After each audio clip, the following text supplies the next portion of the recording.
This is for them. ये उन सभी बच्चों के लिए जिनकी जिंदगी धर्मेंद्र प्रधान ने ली थी।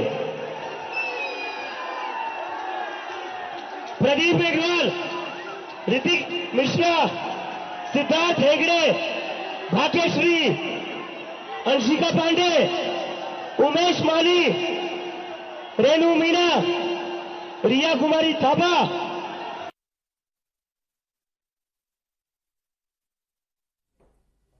अभी जो आप अभिजीत दीपके को सुन रहे थे, वो जश्न मना रहे हैं।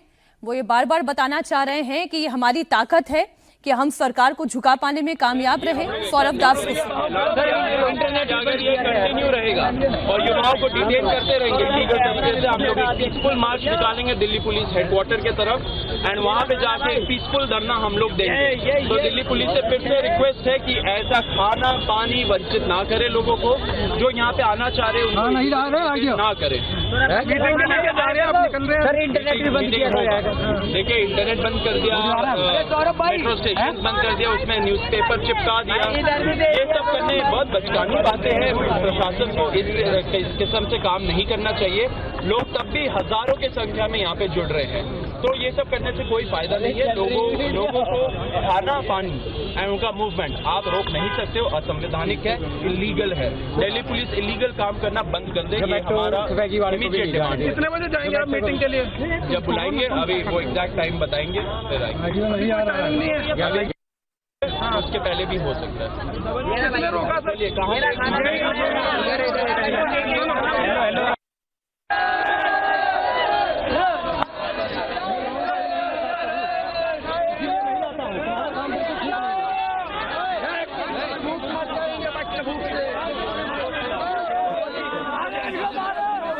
अब जो तस्वीरें आप देख रहे हैं, अब वहां पर क्या हो रहा है ये थोड़ा सा समझने में वक्त लगेगा सौरभ दास का, क्योंकि जो हम बयान सुना रहे थे वो थोड़ी देर पहले का बयान है। दिल्ली पुलिस वंचित करना चाह रही है लोगों को और मारना चाह रही है कि खाना पानी ना मिले उनको। दिल्ली पुलिस भी काफी बहुत इनकन्वीनियंस कॉज हो रहा है। जो यहाँ पे प्रॉब्लम चल रही है, जो युवाओं का डिमांड है उसको सुनने के वजह वो यहाँ पे ये सारे प्रॉब्लम्स लगा रही है प्रशासन। बहुत दुखद बात है, ये हम लोग एक्सेप्ट नहीं करेंगे। इंटरनेट अगर ये कंटिन्यू रहेगा और युवाओं को डिटेन करते रहेंगे लीगल तरीके से, हम लोग एक पीसफुल मार्च निकालेंगे दिल्ली पुलिस हेडक्वार्टर के तरफ एंड वहाँ पे जाके पीसफुल धरना हम लोग देंगे। तो दिल्ली पुलिस से फिर से रिक्वेस्ट है कि ऐसा खाना पानी वंचित ना करे लोगों को, जो यहाँ पे आना चाह रहे हैं ना करें। सर इंटरनेट भी बंद किया जाएगा। देखिए इंटरनेट बंद कर दिया, मेट्रो स्टेशन बंद कर दिया, उसमें न्यूज़पेपर चिपका दिया। ये सब करने बहुत बचकानी बातें हैं। प्रशासन को इस किस्म से काम नहीं करना चाहिए। लोग तब भी हजारों की संख्या में यहाँ पे जुड़ रहे हैं, तो ये सब करने से कोई फायदा नहीं है। लोगों को खाना पानी एंड उनका मूवमेंट आप रोक नहीं सकते हो, असंवैधानिक है, इलीगल है। दिल्ली पुलिस इलीगल काम करना बंद कर दे, ये हमारा इमीडिएट डिमांड है। कितने बजे जाएंगे आप मीटिंग के लिए? जब बुलाएंगे अभी वो एग्जैक्ट टाइम बताएंगे फिर आएंगे। उसके पहले भी हो सकता है।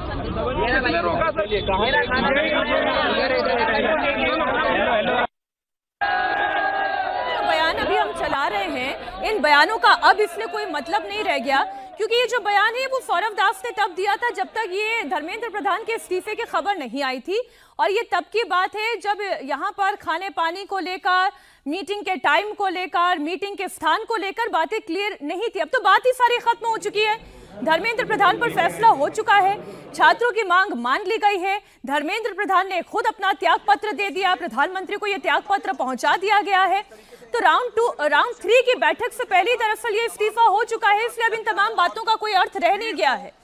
अब मसला ये है कि ये इस्तीफा तो हो गया, लेकिन अब इसके बाद क्या ये छात्र जंतर मंतर से, प्रोटेस्ट साइट से हटेंगे तो कब हटेंगे?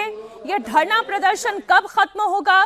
क्या ये शाम तक जश्न का माहौल होगा जंतर मंतर पर? और फिर उससे बड़ा सवाल तो ये है कि सरकार इस परीक्षा तंत्र में सुधार कैसे करती है, एंड टू एंड एक ऐसे एग्जामिनेशन सिस्टम की क्या तैयारी करती है जहां पर कोई भी परीक्षा लीक प्रूफ बनाई जा सके। सारा प्रश्न इसी के इर्द गिर्द घूम रहा है। हमारे सहयोगी देवेंद्र पराशर लगातार हमारे साथ जुड़े हुए हैं। तो पहले तो इस पर क्या देवेंद्र कोई अपडेट है आपके पास कि ये प्रदर्शन अब पूरी तरीके से खत्म होने वाला है, या फिर जैसा सीजेपी के नेता दीपके कह रहे थे कि ये तो पहला स्टेप है?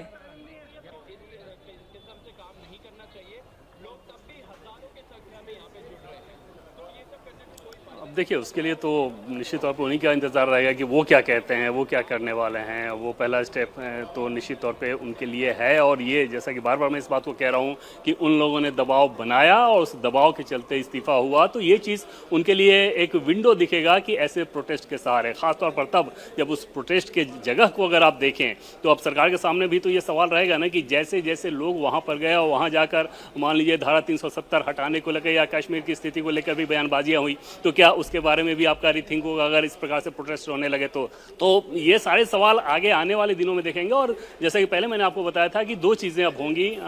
एक तो ये कि गवर्नेंस के स्तर पर एजुकेशन सेक्टर में एग्ज़ाम ठीक तरीके से हो, लीक प्रूफ हो, वो तो किसी के लिए भी बहुत ज़रूरी है। इससे अधिक शर्मनाक स्थिति नहीं हो सकती किसी भी सरकार के लिए कि अगर छात्रों को इस प्रकार से ये समस्या झेलनी पड़ रही है। लेकिन हैरानी तब होती है इसके दूसरे एस्पेक्ट को आकर देखें कि यही दीप के जब उनके लोग बैठे हुए थे, तो अगर उत्तर प्रदेश में क्वेश्चन लीक का मामला आता है तो आप वहां चेतावनी देते हैं, और पंजाब में क्योंकि आम आदमी पार्टी की सरकार है वहां के क्वेश्चन लीक को लेकर सवाल आए तो आप उस सवाल को टाल जाते हैं। तो उस तरह के प्रोटेस्ट के दबाव के आगे अगर इस्तीफा होता है तो जाहिर तौर पे जिन लोगों ने प्रोटेस्ट किया है, खासतौर पे तब जब उनके पीछे पॉलिटिकल बैकिंग है, तो वो तो इस अवसर को आगे भी उठाने की कोशिश करेंगे और एक नैरेटिव बनाने की कोशिश करेंगे, और वहां पर सत्ता पक्ष के सामने एक बड़ी जिम्मेदारी उन लोगों के लिए रहेगी, उनके अपने लिए, कि कैसे किस प्रकार से उस तरीके उसको काउंटर कर सकते हैं। इस केस में जैसा कि शुरू से हम लोग बातचीत कर रहे थे कि सरकार की सबसे बड़ी चिंता ये थी कि ये प्रोटेस्ट चाहे जो लोग भी कर रहे हैं, उनका मकसद चाहे जो हो, लेकिन इनके प्रोटेस्ट से अगर देश के युवा ने अपने आप को कनेक्ट कर लिया तो वो अच्छी बात नहीं होगी, और उसी से बचने के लिए ये इस्तीफा हुआ है। मीनाक्षी, लेकिन अब विपक्ष के नैरेटिव की भी बात करते हैं देवेंद्र। विपक्ष अब क्या करेगा, क्योंकि जितने पॉइंट्स थे छात्रों के सारे पॉइंट्स मान लिए सरकार ने, इस्तीफा भी हो गया, कानूनी कार्रवाई ना होने का आश्वासन भी दे दिया गया, कॉम्पनसेशन की मांग भी सरकार ने मान ली है। तो अब विपक्ष क्या करेगा? विपक्ष का तो नैरेटिव ही ये था कि भाई अब पुलिस भी माफी मांगे, प्रधानमंत्री भी माफी मांगे, अब क्या होगा, विपक्ष क्या करेगा? मैं आऊंगी आपके पास देवेंद्र वापस से। अभिजीत दीप के फिर कुछ कह रहे हैं, वो सुना दें। तो ये पुलिस और बीजेपी के गुंडों का तालमेल चल रहा है कैसे इस प्रोटेस्ट को डिस्टर्ब किया जाए। दिल्ली पुलिस को शर्म आनी चाहिए। 20 तारीख को अपने बच्चों का खून बहाया, उससे भी आपका मन नहीं भरा है। आज फिर से आप बच्चों को मरवाना चाहते हो क्या? दिल्ली पुलिस के कमिश्नर को शर्म आनी चाहिए। सारे लोग यहीं पर नीचे बैठ जाइए प्लीज, सारे लोग नीचे बैठ जाइए please, please sit down, please sit down.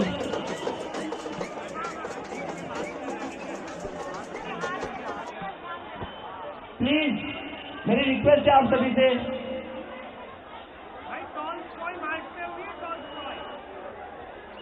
मेरी आप सभी से रिक्वेस्ट है, प्लीज नीचे बैठ जाइए प्लीज।